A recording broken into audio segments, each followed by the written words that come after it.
ठीक है, तो बच्चों हम लोग आज के टर्न पे स्टार्ट करते हैं सीरीज।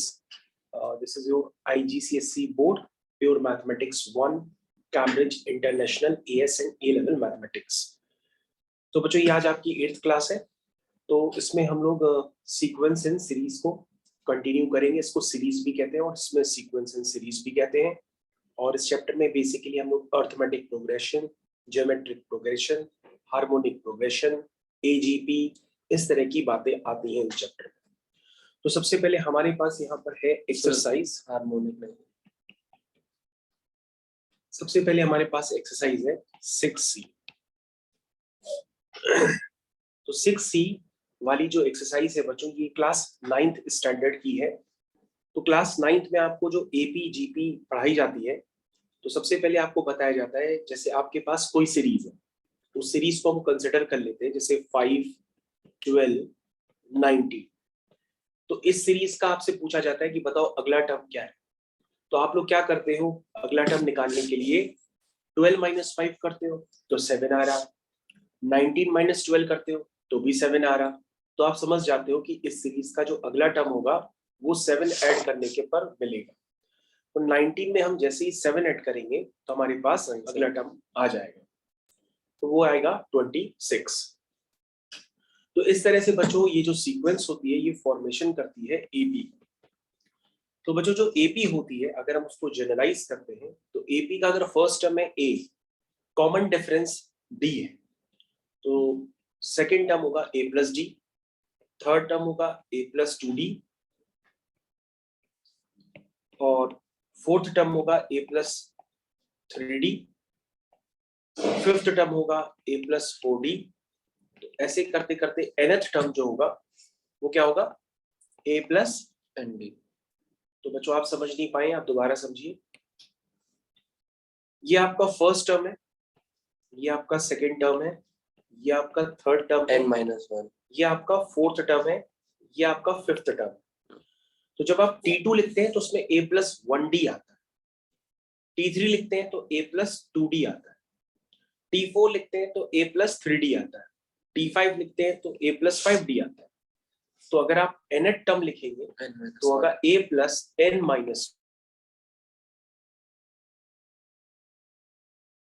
AP का कभी भी हमें nth टर्म निकालना है तो nth term of AP will be A + n-1 × D। ये आपको फाइनली पता होना चाहिए कि AP का nth टर्म जो होता है वो A + n-1 × D होता है। उसी तरह से बच्चों आपको GP पढ़ाई जाती है। GP में GP का जो nth टर्म होता है वो होता है AR⁻n-1, जिसको हम लोग नेक्स्ट एक्सरसाइज 6D में देखेंगे। तो हमारे पास AP का nth टर्म निकल करके आ गया।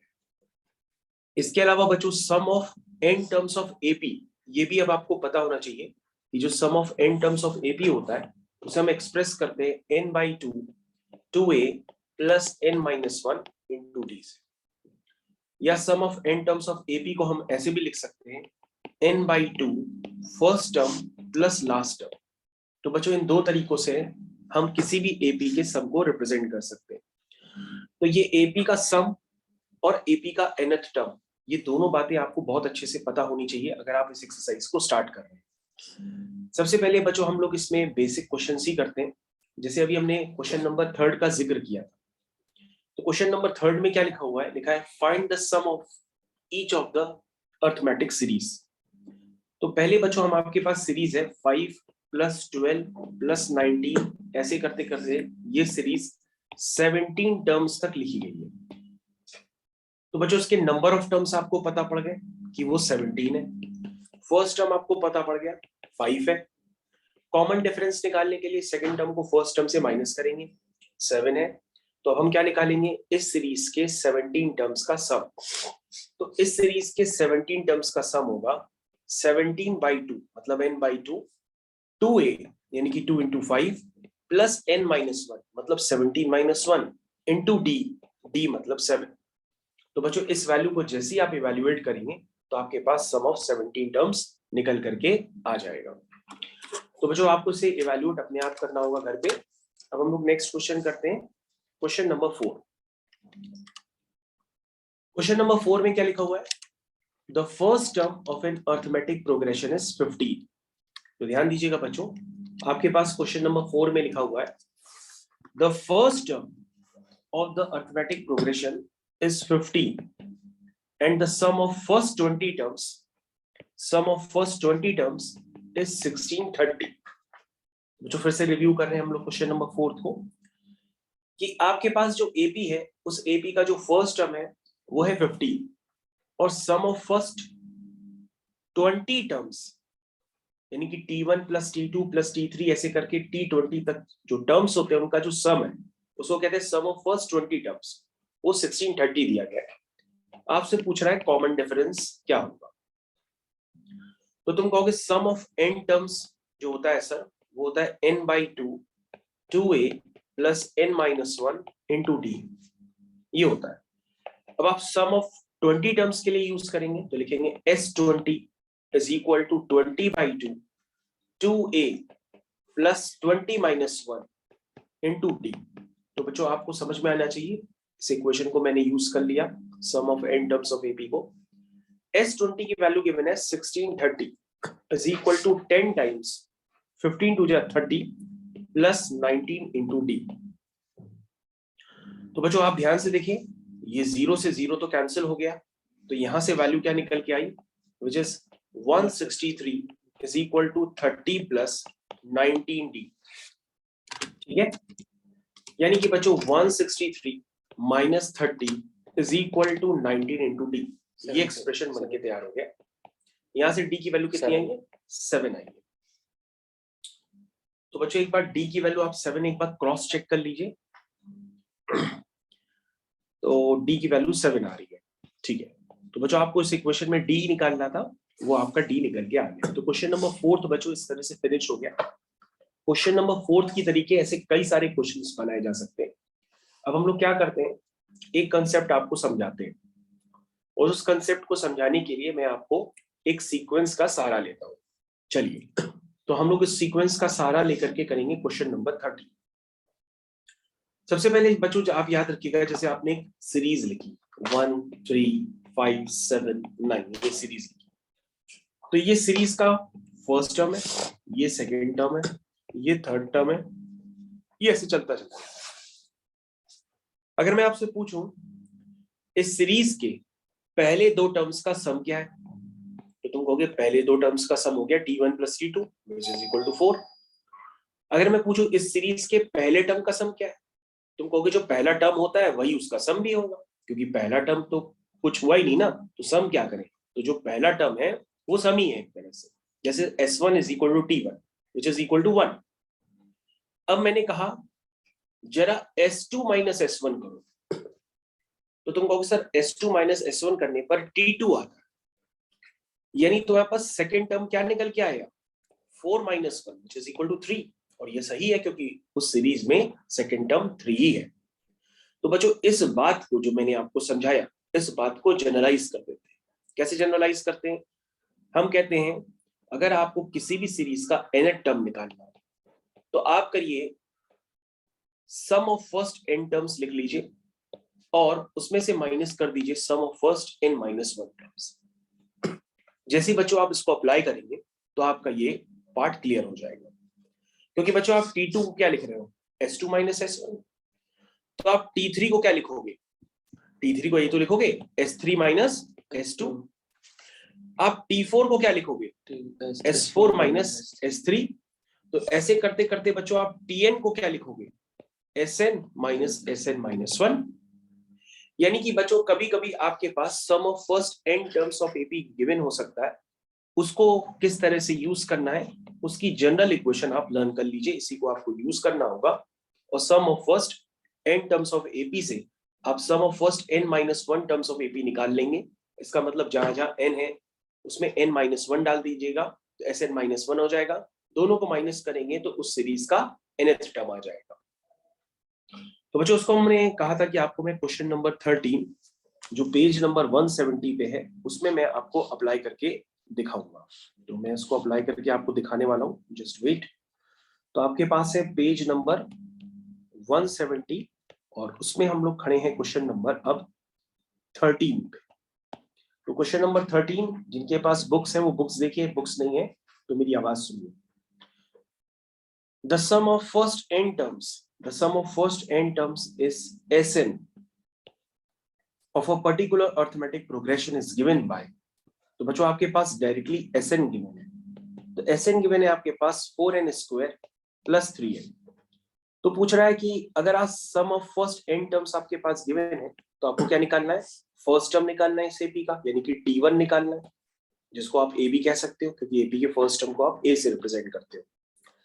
उसके बाद आपको इसका कॉमन डिफरेंस भी निकालना है। तो कहोगे सर जो आपने अभी बताया था उसको हम यूज करेंगे। आपने बताया था कि जो टीएन होता है वो होता है SN-1, इसको हम यूज करेंगे।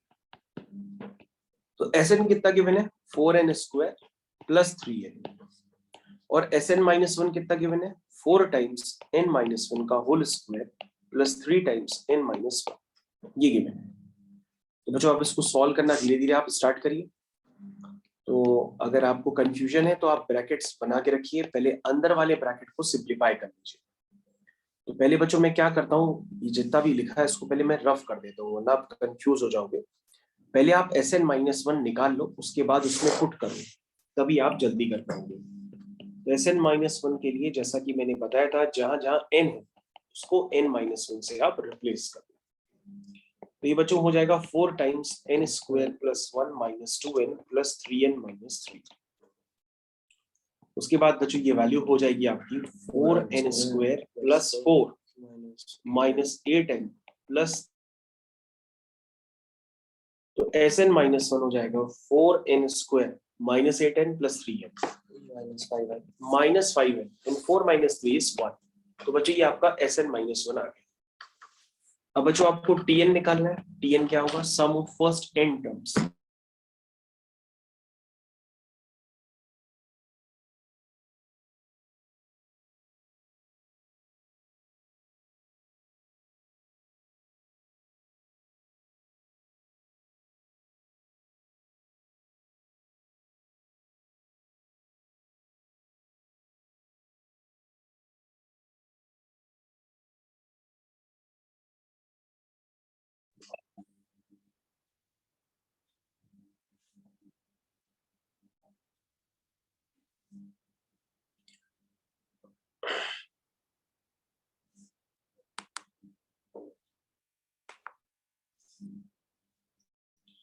तो ठीक है बच्चों, हम लोग वापस कंटिन्यू करते हैं यहाँ पर। तो हमारे पास क्या प्रोसेस था, ये प्रोसेस अब आप समझ चुके हैं, इसको आप कंटिन्यू करिए। This is 4n square plus 3n minus 4n plus 5n minus 1, 4n cut. तो बच्चों आपके पास यहाँ पे, आपके पास बच्चों यहाँ पर nth टर्म निकल करके आ जाएगा, which is 3n plus 5n which is equal to 8n minus 1। ये आ गया बच्चों। अब बच्चों आपको क्या निकालना है, फर्स्ट टर्म निकालना है, which is 8 into 1 minus 1 which is equal to 7। Second term निकालना है,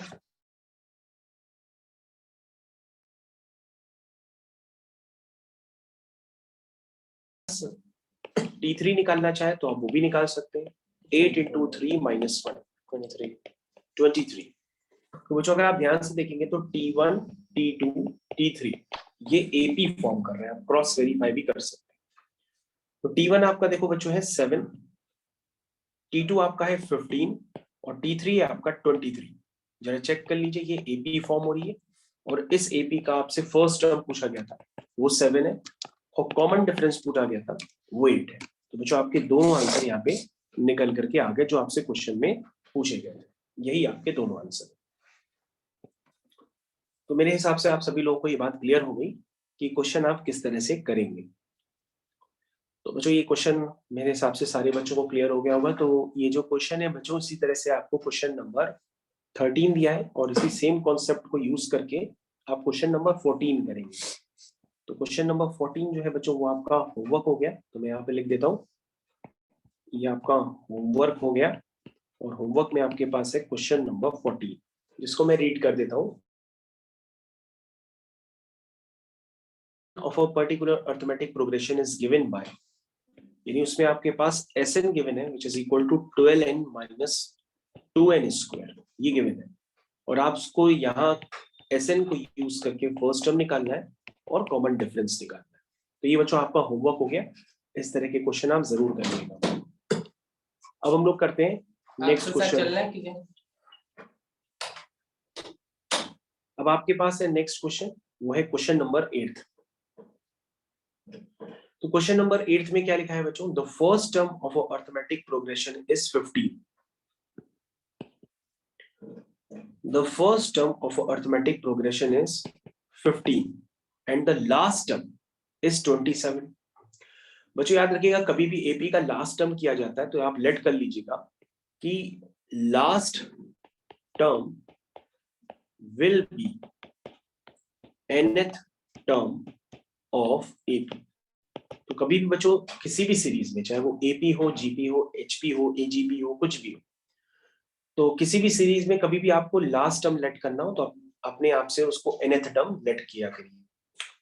तो कहा है कि इसमें जो लास्ट टर्म है वो आपका क्या है? 27। तो जो क्वेश्चन के अकॉर्डिंग जो आपका टीएन हो जाएगा, या उसको आप एएन भी लिख सकते हैं, तो जो आपका लास्ट टर्म है वो आपका है 27। तो बच्चों आपको फर्स्ट टर्म पता पड़ गया, लास्ट टर्म पता पड़ गया। अब आपको क्या निकालना है? The sum of first 5 terms लिखा है, the sum of first 5 terms, यानी S5 भी दे रखा है, वो 79 है। तो पूछ रहा find the number of terms in the progression. कह रहा है इस सीरीज में नंबर ऑफ टर्म्स है कितने, आपसे n की वैल्यू पूछ रहा है, यानी कितनी टर्म्स की ये सीरीज है,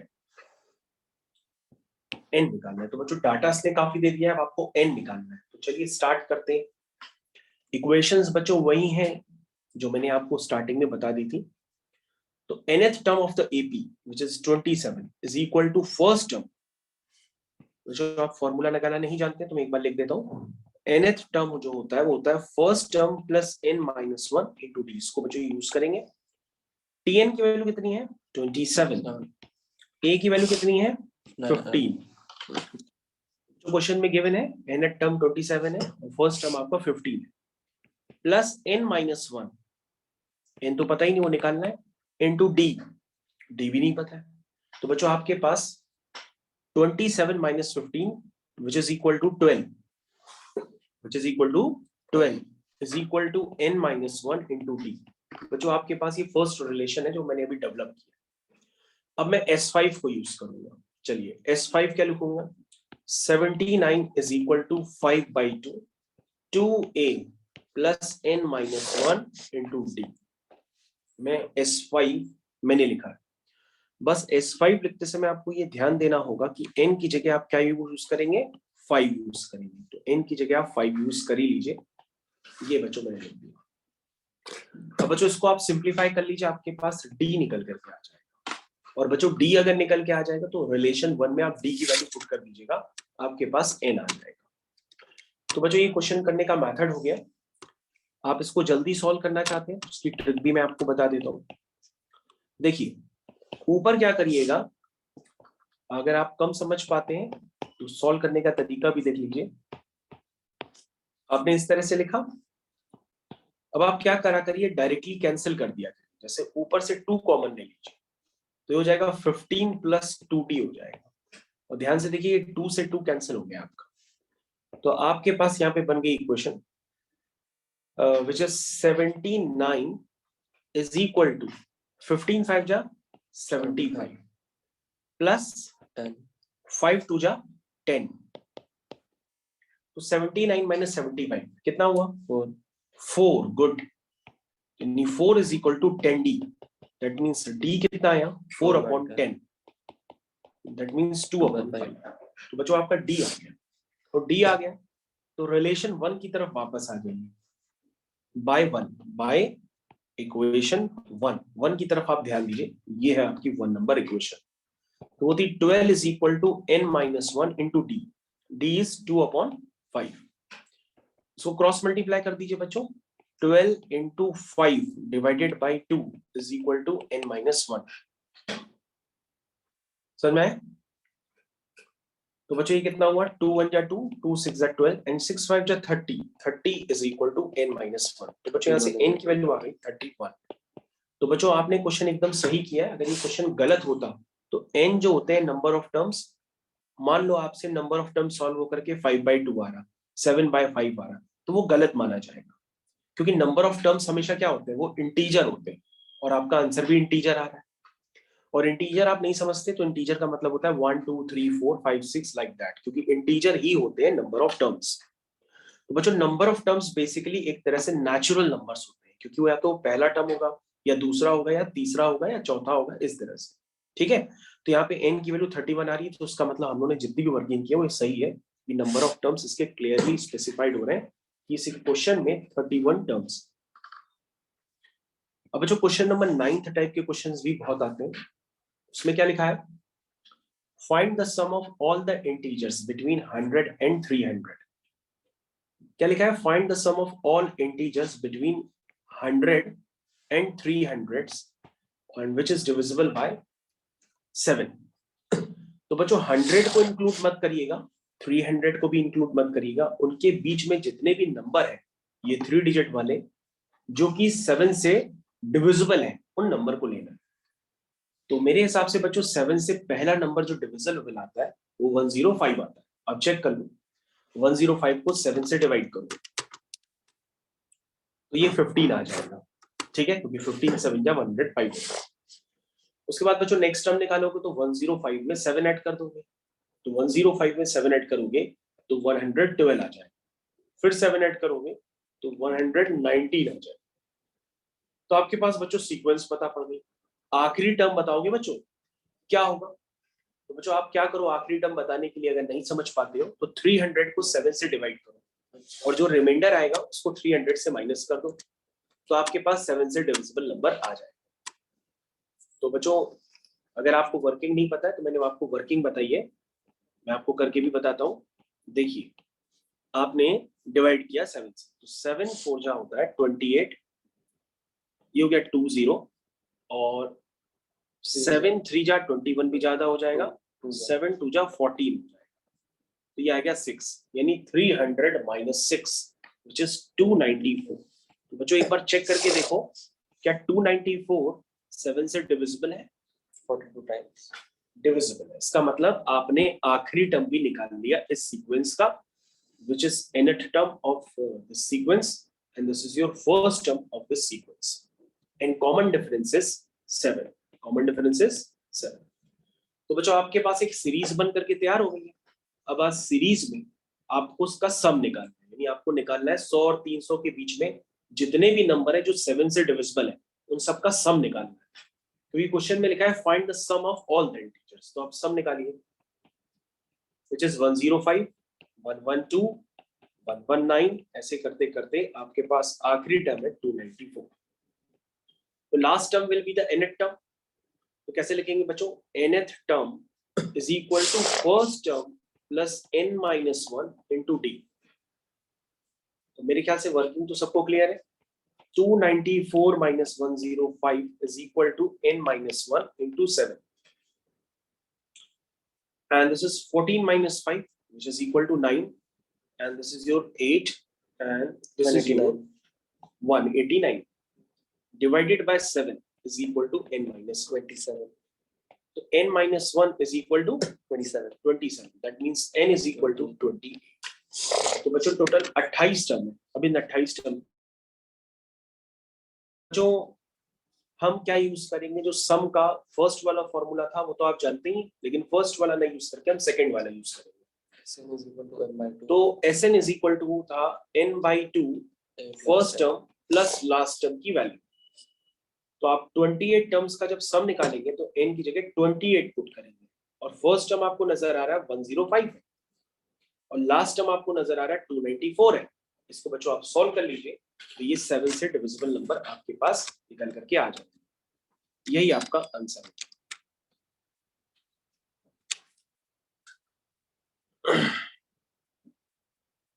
5586। ठीक है बच्चों, तो आप इसको अपने आप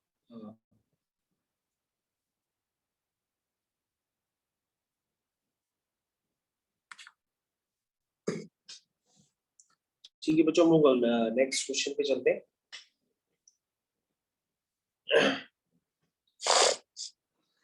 तो नेक्स्ट क्वेश्चन है बच्चों, यहाँ पर आपके पास इस तरह के काफी सारे क्वेश्चंस ऑलरेडी गिवन है बुक में, 20 तरह के क्वेश्चंस गिवन है, तो आपको सॉल्व तो सभी करने हैं। ओके, तो यहाँ पर बच्चों हम लोग एक काम कर लेते हैं, सबसे पहले लास्ट वाला क्वेश्चन कर लेते हैं, ठीक है। तो लास्ट वाले क्वेश्चन में लिखा है the sum of the digits in the number 67 is 13।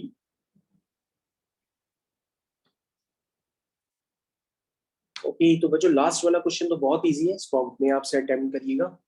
मैं थोड़े से डिफिकल्ट वाले कर देता हूँ। डिफिकल्ट वाला जैसे क्वेश्चन नंबर 18, क्वेश्चन नंबर 18 लिखा है the 10th term in an arithmetic progression is 3 times the third term. So 10th term will be the D10. 10th term in an arithmetic progression is 3 times. ठीक है, 10th term in an arithmetic progression is 3 times the third term. That means T3. ठीक है, can I show that the sum of the first 10 terms, show that the sum of first 10 terms is 8 times the sum of first 3 terms, the sum of first 3 terms। ये बच्चों question में लिखा है। तो बच्चों question की language तो आपको समझ में आ गया होगा। ये जो मैंने अभी बॉक्स में डाला है ये आपको प्रूफ करना है, तो आप इस पे लिख देगा कि टू प्रूव, ये आपको प्रूफ करना है। और आपके पास ये गिवन है जो मैंने आपको ये लिख के दिया है, ठीक है। स्टार्ट करते हैं। तो बच्चों यहाँ पर जो सीरीज है उस सीरीज का यानी एपी का नहीं हमें फर्स्ट टर्म पता है, नहीं हम कॉमन डिफरेंस जानते हैं, इसलिए हम यहाँ पे लेट कर लेते हैं।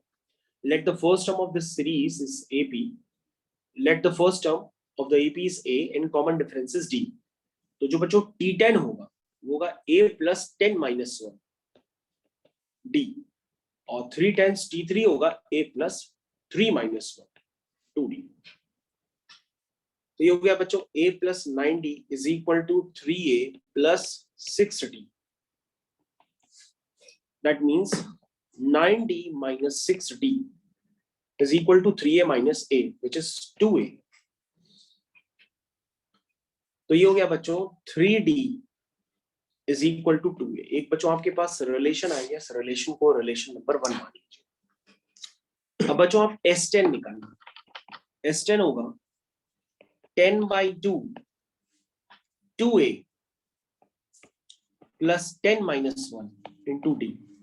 ये अब बच्चे काम कर लो, ये पूरा एक्सप्रेशन किसी में कन्वर्ट कर लो। जैसे आपके पास 2a की वैल्यू 3d की वैल्यू, तो 2a की वैल्यू 3d यहां पर पुट कर दो, तो ये हो जाएगा 5 इंटू 12d, और ये कितना हो गया 60d। ये बच्चों आपका आंसर आ गया S10। मेरे ख्याल से सबको समझ में आ गया। S10 हर बच्चे को क्लियर है। S10 अगर सबको क्लियर है तो अब आप S3 निकालिए जरा। S3 होगा 3/2 2a plus 3 minus 1 into D. तो बच्चों इसको आप सॉल्व करिए पहले की तरह। 2a की वैल्यू कितनी है 3d प्लस 2d, ये कितना है बच्चों 15d/2, ऐसा निकल करके आ गया। अब जो चेक करो जरा S10 और S3 में कोई रिलेशन है क्या जो वो बता रहा है। S10 और S3 को आपस में डिवाइड करो। सर S10 क्या है S3 is equal to S10 60d, और ये क्या है S3 15d/2। चलिए सॉल्व करते हैं। 15 4 जा 60, और ये हो गया 4d से d कैंसिल हो गया, और ये हो गया 4 2 जा 8। इसका मतलब बच्चों अगर आप इसको क्रॉस मल्टीप्लाई करेंगे तो आपके पास वही रिलेशन आ जाएगा जो आपको प्रूफ करना है। इसका मतलब बच्चों जो हम लोग ने काम किया है वो सही है, और ये क्वेश्चन आपका खत्म हो गया। This is your hence proved. बस याद रखिएगा बच्चों, किसी भी सीरीज में अगर आपके पास एपी का फर्स्ट टर्म ना पता हो, सेकंड टर्म ना पता हो, या कॉमन डिफरेंस ना पता हो, तो आप उसको लेट कर लीजिएगा। तो लेट करके जैसे ही आप क्वेश्चन परफॉर्म करेंगे आपसे वो क्वेश्चन ऑटोमेटिक हो जाएगा। तो बच्चों ये सीरीज क्वेश्चन में लगभग सारे आप क्वेश्चन अब आप कर सकते हैं। तो एक्सरसाइज सी आपकी पूरी है, 6C आपके होमवर्क में। तो मैं आपका होमवर्क डाल देता हूँ, this is your homework, exercise 6C। ठीक है, तो बच्चों इस एक्सरसाइज को आपको पूरी तरह से आप फिनिश करना होगा। और अब हम लोग चलते हैं नेक्स्ट वाली एक्सरसाइज की तरफ। नेक्स्ट वाली एक्सरसाइज जो है बच्चों, उसको हम लोग कहते हैं जीपी। तो अब आप लोग मूव कर रहे हैं जीपी की तरफ। तो जीपी के क्या कॉन्सेप्ट्स होंगे वो हम लोग नेक्स्ट वाली एक्सरसाइज यानी 6D के साथ स्टार्ट करते हैं। तो सबसे पहले हम इसको ब्रेक भी कर देते हैं ताकि ये वीडियो दो पार्ट में डिवाइड हो जाए, एपी और जीपी।